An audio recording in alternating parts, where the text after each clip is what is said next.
This past spring, we were visited by the son of Corporal Armando Ruiz.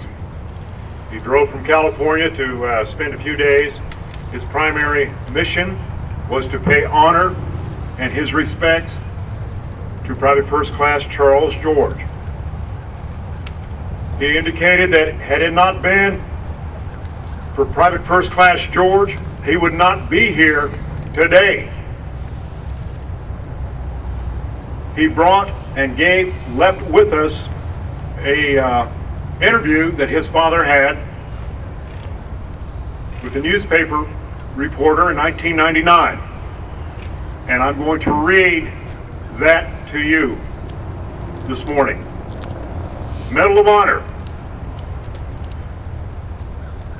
A raiding party left the positions of Company C, 179th Infantry Regiment, 45th Infantry Division. It was near Songnae-dong, Korea. The patrol had instructions to engage the enemy and bring back a prisoner.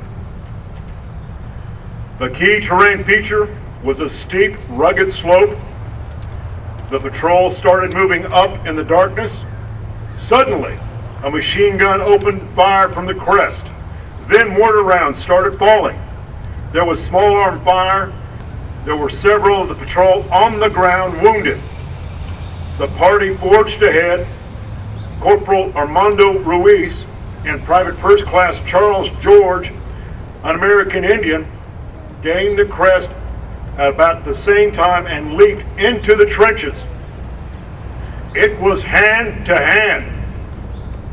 Then it was quiet. The enemy had been silenced. Another soldier and I stayed behind with PFC George to act as rear guards when the patrol moved out. We were there for a while when one of the enemy threw a grenade. I didn't see it at first, but George yelled at me, "Get out of the way!" The other guy was close to it, so George gave him a shove and then threw himself on the grenade. He saved us both. The Chinese were moving back to their positions, and the two soldiers picked up their wounded comrade and started moving down the hill. They could tell that George was badly hurt, and they could see the intense pain in his eyes. There was nothing they could do for him except get him back to safety. Both men held their breath, fearing that George would cry out in pain and bring the Chinese down around their heads. Private First Class George didn't even whimper.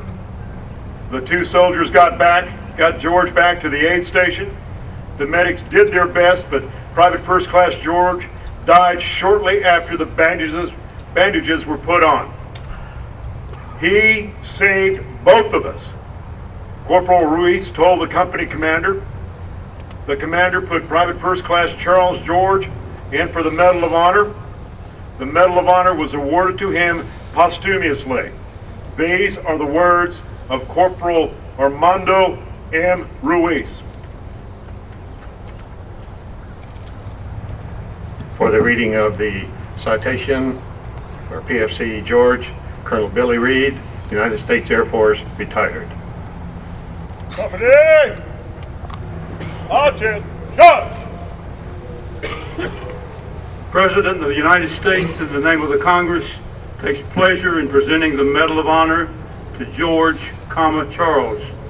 Rank and organization: Private First Class, U.S. Army, Company C, 179th Infantry, Regiment 45th Infantry Division. Place and date: near Songnae-dong, Korea, 30 November 1952. Entered service at Whittier, North Carolina. Born 23 August 1932, Cherokee, North Carolina. General Order Number 19, dated 18 March 1954. Citation: PFC George, a member of Company C, distinguished himself by conspicuous gallantry and outstanding courage above and beyond the call of duty in action against the enemy on the night of 30 November 1952. He was a member of a raiding party committed to engage the enemy and capture a prisoner for interrogation. Forging up the rugged slope of the key terrain feature, the group was subjected to intense mortar and machine gun fire. And upon reaching the crest of the hill, throughout the advance he fought valiantly, and upon reaching the crest of the hill, leaped into the trenches and closed with the enemy in hand-to-hand combat. When friendly troops were ordered to move back upon completion of the assignment, he and 2 comrades remained to cover the withdrawal. While in the process of leaving the trenches, a hostile soldier hurled a grenade into their midst.